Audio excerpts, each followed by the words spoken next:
ये कहानी एक झूठे की है। कहानी में असली मजा तब आना शुरू होता है जब झूठे को शुभ चतुर मिलता है, जो उसे 4 ऐसी बातें बताता है जो आगे चलकर उसके बहुत काम आने वाली थी। मैं दावे के साथ कह सकता हूँ, आज वाली कहानी आपको अत्यंत चौंकाने वाली है, जिसका जबरदस्त क्लाइमैक्स आपको रोमांचित कर देगा। ये कहानी एक ऐसे झूठे व्यक्ति की है जिसे झूठ बोलने की इतनी तगड़ी आदत थी कि वो जब तक कोई झूठ ना बोल लेता तब तक उसे रोटी भी हजम नहीं होती। पूरा गांव चंद्र यानी उस झूठे आदमी की आदत से बहुत दुखी था, क्योंकि उसकी हर बात पर झूठ बोलने की आदत ने पूरे गांव को इस कदर तक बदनाम किया हुआ था कि अब उनके गांव में कोई अपनी लड़की या लड़के को ब्याहने के लिए भी राजी नहीं था। इस कारण गांव के लोगों ने उसे समझाने का बहुत प्रयत्न किया, पर चंद्र के कानों पर जू तक ना रेंगती। थक हार कर गांव वालों ने पंचायत बिठाई और आपस में सलाह मशवरा करते हुए निर्णय लिया कि सब अपनी तरफ से चंदे के रूप में थोड़े थोड़े पैसे देंगे और उन इकट्ठे हुए चंदे के पैसों को वो उस झूठे यानी चंद्र को दे देंगे और उसे गंगा जी में स्नान करके आने के लिए कहेंगे। योजना अनुसार सब गांव वालों ने चंदे से पैसे इकट्ठे कर लिए और उस झूठे को बुलाकर सभी इकट्ठे किए हुए पैसे उसे देते हुए कहा, भाई चंद्र, ये लो कुछ रुपए और गंगा में स्नान करके अपनी इस झूठ बोलने की आदत को छोड़ाओ। झूठे ने खुशी खुशी गांव वालों की बात मान ली और इकट्ठे किए हुए रुपए ले चल पड़ा गंगा स्नान करने को। चलते चलते रास्ते में उसे एक राहगीर मिला। चंद्र जितना बड़ा झूठा था, उसे कहीं अधिक बातूनी भी था। हमेशा बक बक करते रहना उसकी आदत थी। चुप रहना उसके लिए किसी सजा से कम नहीं था। कुछ देर तो चंद्र उस राहगीर के साथ साथ चुपचाप चलता रहा और कुछ ना बोला, पर झूठा ऐसे भला कब तक रुकने वाला था। अंततः आदत से मजबूर वो उस राहगीर से बोल ही पड़ा, भाई कोई बात कहो जिससे ये सफर आराम से कट जाए। राहगीर बोला, मेरी बातें ऐसी वैसी नहीं है, मैं हर बात के लिए 100 रुपया लेता हूँ। अब झूठे की जेब में तो गांव वालों के दिए हुए पैसे थे ही, तो बोला, ठीक है सुनाओ भाई, मैं तुम्हें पूरे 100 रुपए ही दूंगा। राहगीर बोला, कहाँ जा रहे हो तुम? झूठा बोला, गंगा स्नान करने। राहगीर बोला, तो मेरी ये बात याद रखना, स्नान के लिए हमेशा घाट छोड़कर औघट नहाना। दोस्तों, घाट का मतलब है जहाँ सभी स्नान करते हैं, मतलब मुख्य किनारा, और औघट का मतलब जहाँ कोई स्नान नहीं करता हो। राहगीर इतनी सी बात कह बोला, निकालो 100 रुपए।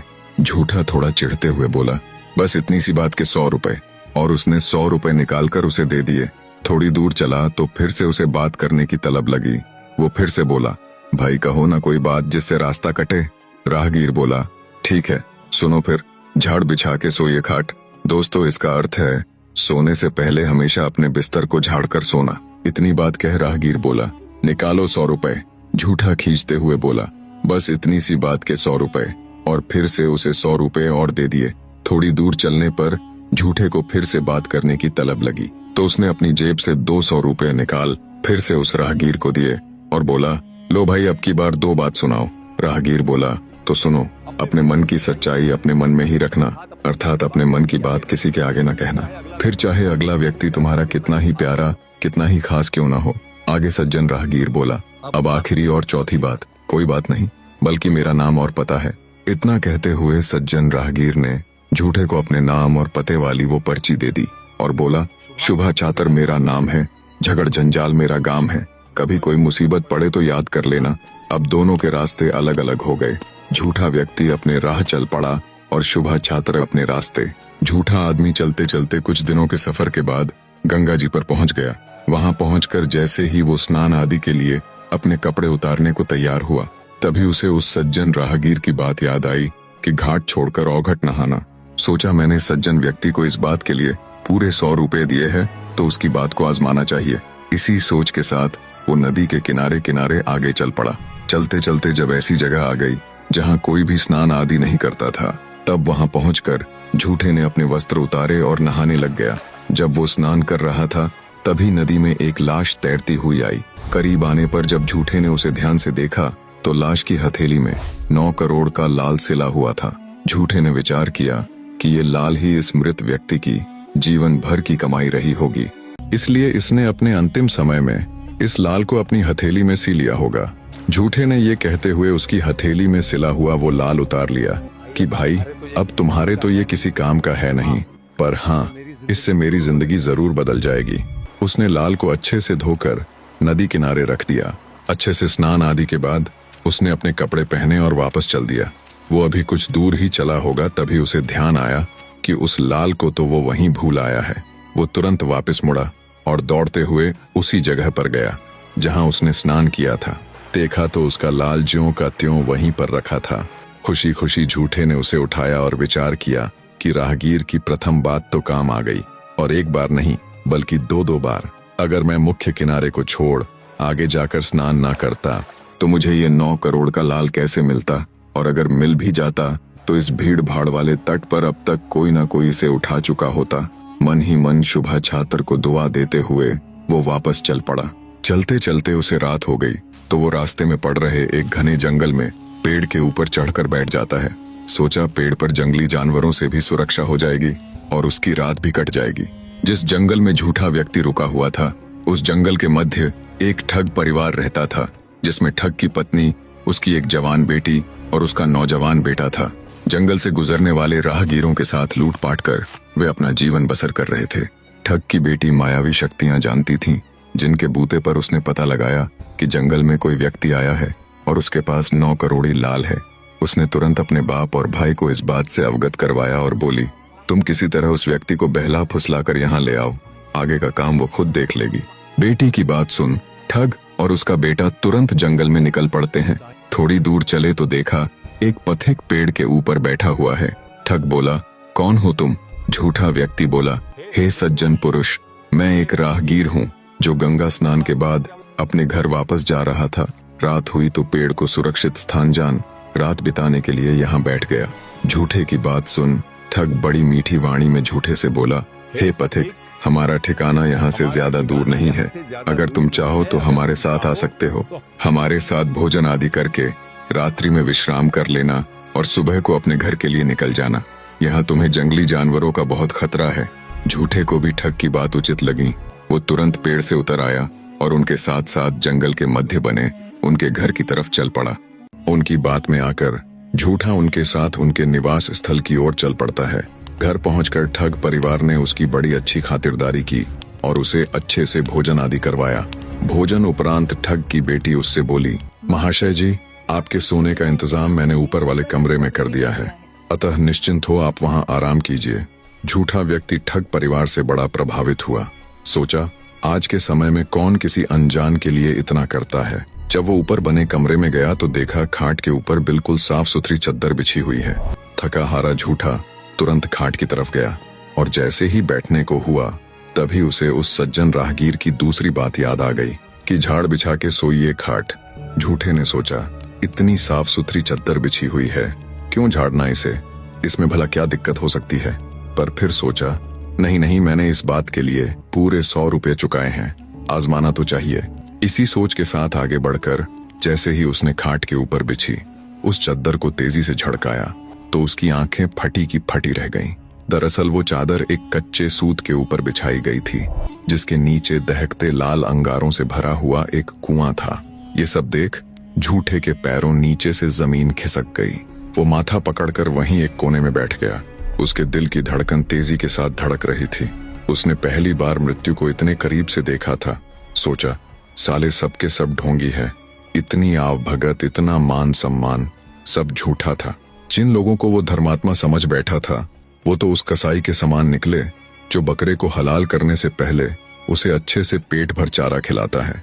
भला हो उस सज्जन राहगीर का जिसकी दूसरी बात भी काम आ गई, वरना आज जान से हाथ धोना पड़ता।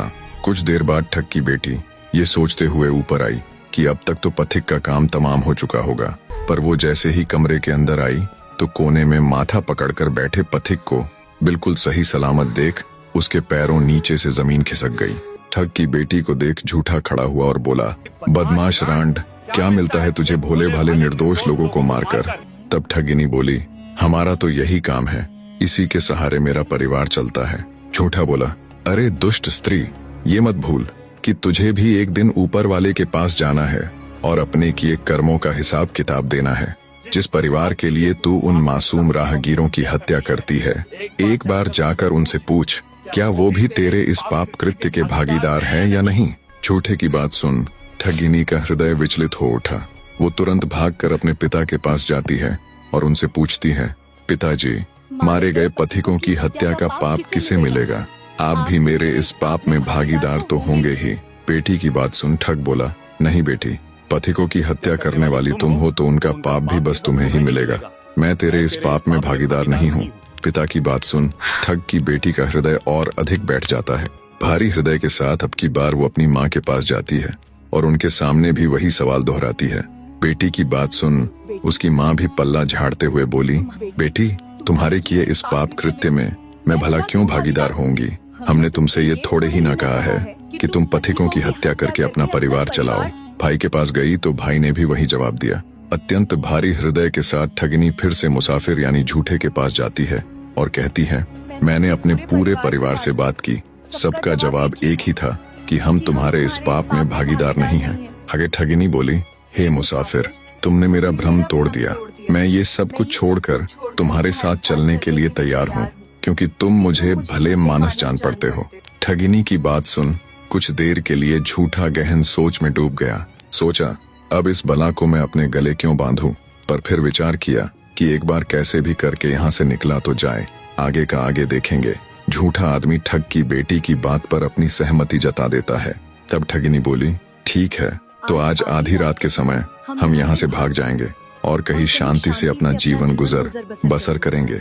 आधी रात का वक्त हुआ तो ठगिनी ने अपने घर में जमा किया हुआ सारा धन आधी समेटा और झूठे के साथ ऊंटनी पर बैठ फरार हो गई।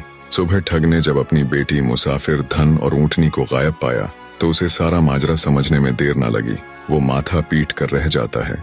झूठा व्यक्ति और ठग की बेटी चलते चलते एक अनजान शहर में पहुंच जाते हैं। कुछ दिन तक तो झूठा व्यक्ति ठग की बेटी के साथ रहा। ठग की बेटी के साथ कुछ दिन रहने के बाद झूठे को अपने घर अपनी पत्नी के पास जाने का ख्याल सताने लगा तो उसने मन ही मन ठग की बेटी को छोड़ने का विचार बना लिया। सोचा, ये इतनी सती सावित्री, इतनी मासूम तो है नहीं कि मेरे अचानक छोड़कर जाने पर ये जी ही ना सकेगी। इसी विचार के साथ झूठा आदमी आधी रात को चुपके से ठग की बेटी को सोती हुई छोड़कर अपने गांव की तरफ चल पड़ता है। लंबे सफर के बाद जब वो अपने गांव की सीमा पर पहुंचा तो कुछ देर सुस्ताने के लिए एक अंधे कुएं पर बैठ गया। दोस्तों, गांव देहात में सूखे हुए कुएं अर्थात जिसमें पानी ना हो को अंधा कुआं बोल देते हैं। तो झूठा जब कुएं की मुंडेर पर बैठा विश्राम फरमा रहा था तब उसने एक बड़ा ही अचंभा देखा। उसने देखा कि अंधे कुएं में एक छोटी सी खरबूजे की बेल लहलहा रही है जिसके ऊपर एक खरबूजा भी लगा हुआ है। अचंभे की बात इसलिए थी क्योंकि उस समय जेठ का माह चल रहा था। जेठ अर्थात मई जून का महीना, जिन दिनों में भीषण गर्मी और तपा देने वाली गर्म हवाएं चलती हैं, जिसके कारण अच्छे खासे हरे भरे पेड़ तक सूख जाते हैं। ऐसे मौसम में वो हरी भरी खरबूजे की बेल किसी करिश्मे से कम नहीं थी। झूठा भारी ताज्जुब के साथ उस अंधे कुएं में उतरा और उस बेल को सूखे पत्तों आदि से ढक दिया और अपने गांव में प्रवेश कर गया। झूठे को वापस आया देख सभी गांव वाले एकत्रित हो गए और उन्होंने गांव के मुखिया अर्थात सरपंच को भी बुला लिया। सरपंच ने झूठे से पूछा, क्यों भाई चंद्र, कर आया गंगा स्नान और छोड़ आया अपनी झूठ बोलने की आदत को? तब झूठा बोला, जी सरपंच साहब, गंगा स्नान पश्चात मैंने अपनी झूठ बोलने की आदत को त्याग दिया। झूठे की बात सुन गांव वाले और सरपंच बड़े खुश हुए। बोले, वाह भाई, यूं तो बहुत बढ़िया काम किया तूने। फिर झूठा बोला, पर गांव आते हुए मैंने एक बहुत ही ताज्जुब भरी चीज देखी। मैंने देखी इस तपती गर्मी के माह में एक हरी भरी खरबूजे की लहलहाती बेल जिसके ऊपर खरबूजा भी लगा हुआ था। उसकी बात सुन गांव वालों ने अपना माथा पीट लिया। बोले, नहीं सरपंच जी, ये तो वैसा का वैसा ही है। इसकी झूठ बोलने की आदत तो ज्यों की त्यों है, कुत्ते की दुम टेढ़ी की टेढ़ी। भला इस मौसम में भी कभी खरबूजे की बेल देखी है? और हम ये मान भी ले कि इस तपती भीषण गर्मी में कोई खरबूजे की बेल बच भी गई हो, पर इस मौसम में खरबूजा लगना ना सरपंच साहब ना, ये तो मुमकिन ही ना है। तब झूठा बोला, अगर आपको मेरी बात पर यकीन ना हो तो मेरे साथ शर्त लगा लीजिए। झूठे की शर्त वाली बात सुन भीड़ में से एक गांववासी निकल कर आया। बोला, मैं तुम्हारे साथ शर्त लगाने को तैयार हूँ। जो भी जीतेगा वो हारे हुए के घर से कोई भी 3 मनचाही वस्तुएं ले लेगा। जिन वस्तुओं को वो हाथ लगाएगा वो उसी की हो जाएगी। अब झूठे को तो अपनी आंखों देखी पर विश्वास था, सो उसने उस गांववासी के साथ शर्त लगा ली। झूठे की पत्नी एक चरित्रहीन स्त्री थी। दरअसल जिस गांववासी ने भरी पंचायत में झूठे के साथ शर्त लगाई थी वही व्यक्ति उसकी पत्नी का यार था, पर बेचारा झूठा यानी चंद्र इस बात से बिल्कुल अनजान था। अंततः शर्त अनुसार अगला दिन मुकर्रर किया गया, जब झूठे को अपनी बात सही साबित करते हुए पूरे गांव को वो खरबूजे की बेल दिखानी थी। शर्त के बाद झूठा खुशी खुशी निश्चिंत होकर अपने घर चला जाता है और अपनी पत्नी के आगे गंगा स्नान के सफर से लेकर आज वापस लौटने पर गांव वालों के साथ हुई पूरी बातचीत तक का सारा किस्सा कह सुनाता है। झूठे की पूरी बात सुन उसकी बदकार स्त्री बोली, अच्छा, आपने सच में खरबूजे की बेल देखी थी क्या?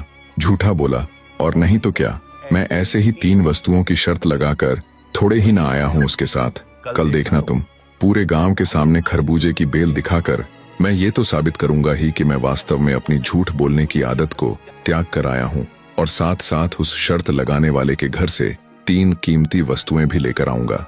झूठे की बात सुन उसकी मक्कार स्त्री कुछ सोचते हुए बोली, अच्छा सियाने, ये तो बताओ तुमने वो खरबूजे की बेल आखिर देखी कहाँ थी? पत्नी के पूछने पर झूठा एक बार तो उसे बताने को हुआ, पर फिर उसे शुभा छात्र की वो तीसरी बात याद आई कि अपने मन की बात किसी के आगे ना कहना, फिर चाहे वो तुम्हारा कितना ही प्यारा क्यों ना हो। शुभा छात्र की बात याद आने पर झूठे ने अपनी पत्नी को टाल दिया और बोला, तुम भी कल पूरे गांव के साथ सीधा देख ही लेना। उसकी स्त्री मन महसूस कर रह गई। जब दिन ढला और रात हुई तब झूठे की पत्नी चोरी छिपे घर से बाहर आई, जहां अंधेरे में उसका यार दुर्जन सिंह पहले से ही उसकी राह देख रहा था। झूठे की पत्नी के बाहर आते ही वो उससे बोला, तुम्हें मेरे और तुम्हारे पति के बीच लगी शर्त का पता तो चल ही गया होगा। क्या तुमने पता किया कि खरबूजे की बेल उसने कहाँ देखी थी? झूठे की पत्नी बोली, मैंने कोशिश तो की थी पर वो बात को टाल गया। तब वो दुष्ट व्यक्ति बोला, तुम कैसे भी करके उससे उस खरबूजे की बेल का स्थान पता कर लो। मैं सुबह होने से पहले ही वहां जाकर उस बेल को उखाड़ कर फेंक दूंगा, और शर्त जीतने के बाद जब 3 वस्तुओं को हाथ लगाने की बारी आएगी तो सबसे पहले मैं तुम्हें ही हाथ लगाकर सदा के लिए अपनी बना लूंगा। फिर हमें ऐसे छुप छुप कर नहीं मिलना पड़ेगा। अपने यार की बात सुन बदकार स्त्री की आंखें चमक उठी। वो बोली, ठीक है, कैसे भी करके अब तो ये मालूम करना ही पड़ेगा। इतना कहकर वो अंदर आ गई।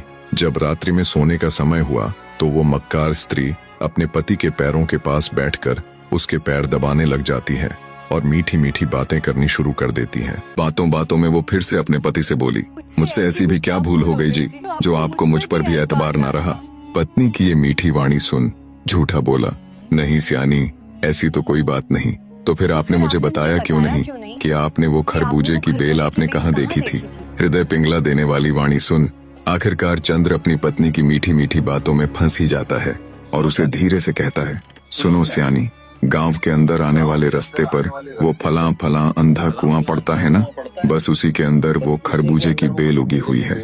खरबूजे की बेल का भेद जानते ही मक्कार स्त्री तुरंत उसके पैरों को दबाना बंद कर देती है और बाथरूम जाने का बहाना करके तुरंत अपने घर के पिछवाड़े में जाती है, जहां उसका यार बड़ी ही बेसब्री से उसका इंतजार कर रहा था। अपने यार के चेहरे पर चिंता और बेसब्री के भाव देख मक्कार स्त्री बोली, मेरी बात सुन, तुम्हारा ये मुरझाया चेहरा खिल जाने वाला है। और उसे उस खरबूजे की बेल का ठिकाना बता देती है और कहती है कि कल जब शर्त जीतने के बाद तुम आओ तो सबसे पहले मुझे ही हाथ लगाना। अपनी माशूका की बात सुन दुर्जन सिंह के चेहरे पर घिनौनी हंसी आ जाती है। ठीक है कहकर वो तेजी से उस कुएं की तरफ चल पड़ता है जिसमें वो खरबूजे की बेल थी। पहुंचा तो देखा वाकई उस अंधे कुएं में खरबूजे की बेल लहलहा रही थी, जिसके ऊपर खरबूजा भी लगा हुआ था, जिसे देखकर वो खुद से कहता है, जो भी हो, झूठा साला बोल तो सच ही रहा था। बिना देरी किए वो उस बेल को वहां से उखाड़ फेंकता है और निश्चिंत होकर अपने घर चला जाता है। रातों रात बेचारे झूठे के खिलाफ षड्यंत्र रचा जा चुका था। सुबह हुई तो मुखिया सहित सारा गांव इकट्ठा हो गया। झूठा यानी चंद्र खरबूजे की बेल दिखाने के लिए आगे आगे चल पड़ता है और उसके पीछे पीछे पूरे गांव सहित गांव का मुखिया और वो दुष्ट दुर्जन सिंह। गांव वालों सहित मुखिया की जिज्ञासा अपने चरम पर थी। इधर झूठा और वो दुष्ट दुर्जन सिंह भी निश्चिंत थे।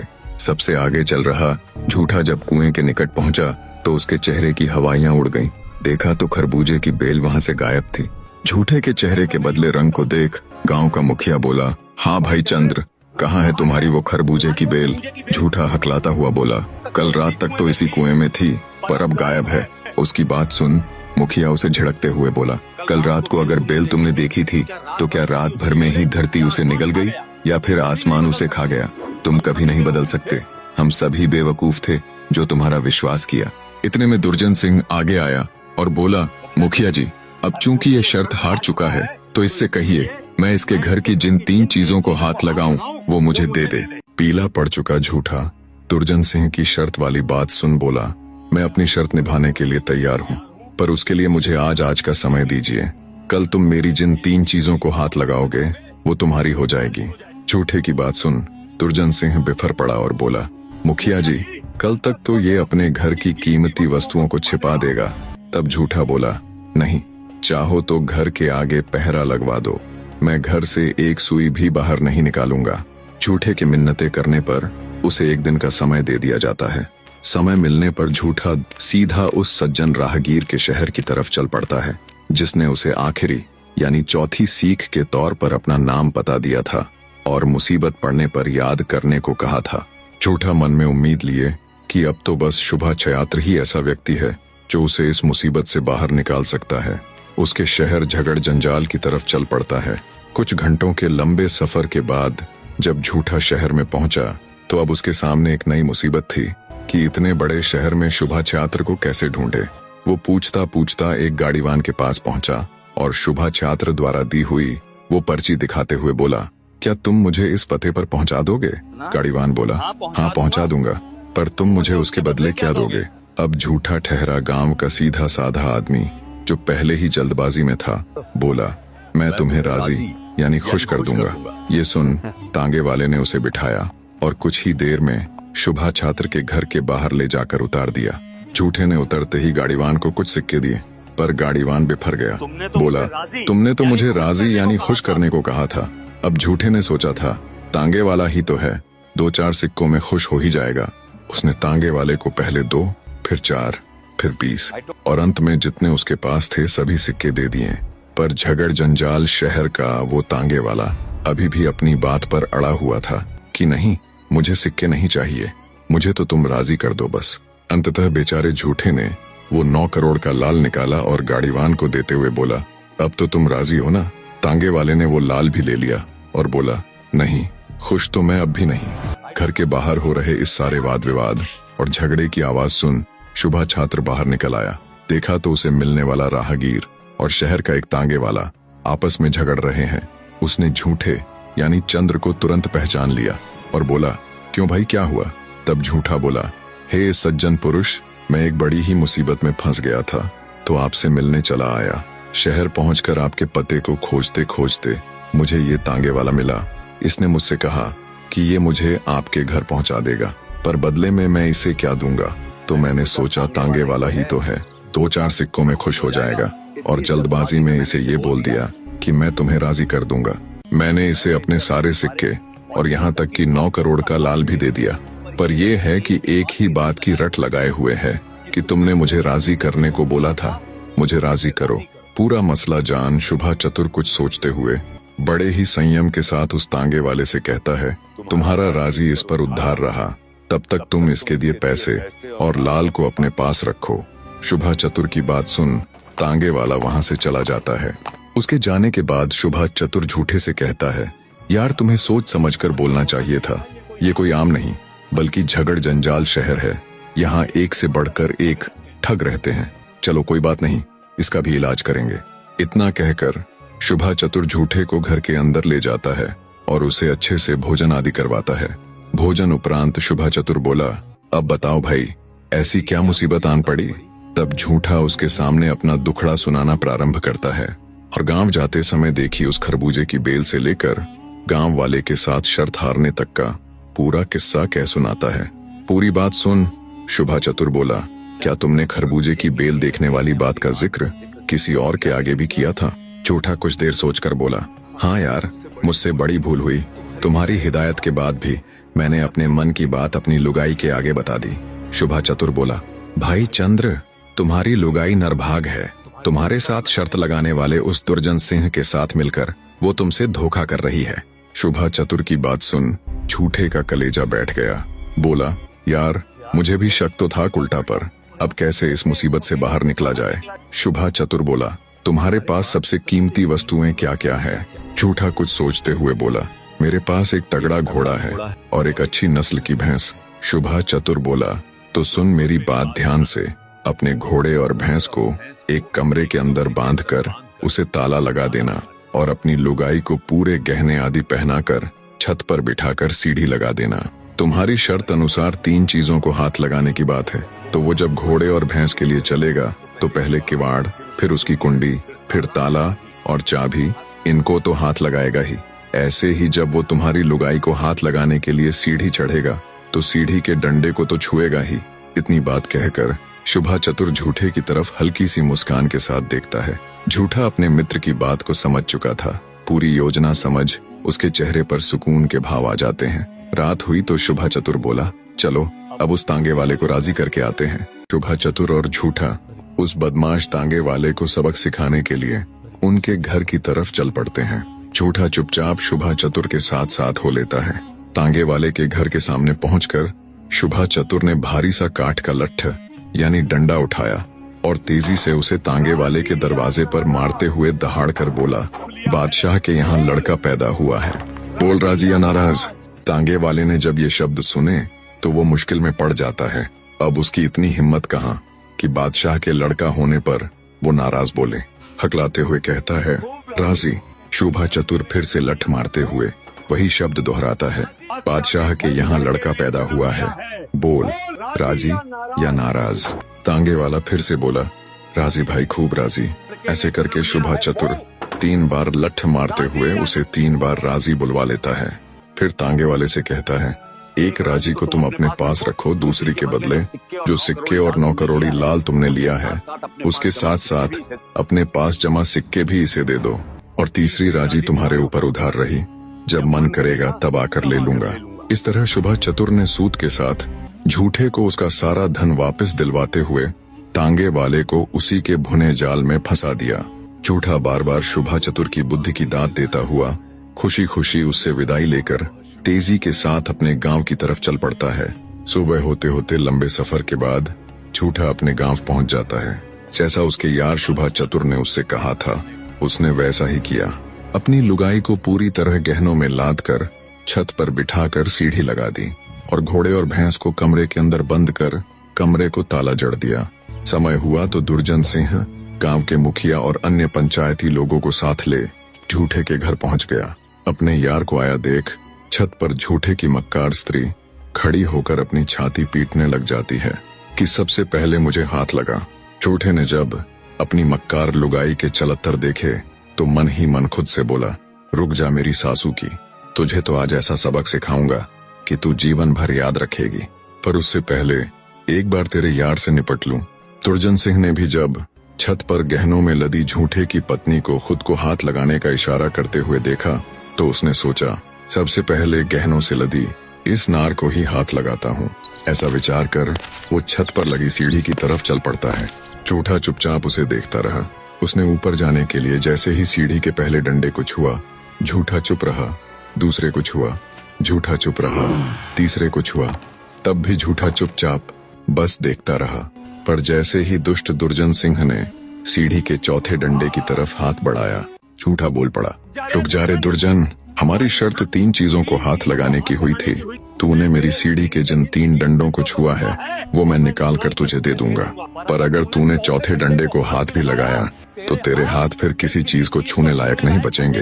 हरामजादे, तेरी वो हालत करूंगा कि तू भी सदा याद रखेगा कि किसके हत्थे चढ़ा था। झूठे की बात सुन सीढ़ी पर चढ़े दुर्जन सिंह का मुंह खुला का खुला रह गया।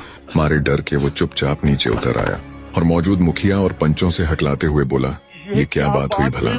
मुखिया बोला, देख भाई, शर्त 3 चीजों को हाथ लगाने की हुई थी और वो तू लगा चुका, अब हम इसमें क्या कर सके हैं भला? पंचों ने भी मुखिया की बात पर सहमति जताई। अपना सा मुंह ले दुर्जन चुपचाप वहां से खिसक जाता है। मुखिया और पंच झूठे की बुद्धिमत्ता की सराहना करते हैं। झूठे की मक्कार स्त्री ठगी सी खड़ी रह जाती है। झूठे यानी चंद्र ने अपनी स्त्री को नीचे उतारा और उसकी अच्छे से खातिरदारी की। उसके बाद न कभी वो दुर्जन से मिली और न दुर्जन की उधर आने की हिम्मत हुई। धीरे धीरे गांव वालों को ये पता चल गया कि झूठे यानी चंद्र ने हकीकत में गंगा स्नान पश्चात अपनी झूठ बोलने की आदत को त्याग दिया था। दुर्जन सिंह ने मक्कारी से उसके साथ खिलवाड़ किया था। पूरे गांव ने चंद्र को इसके लिए सम्मानित किया।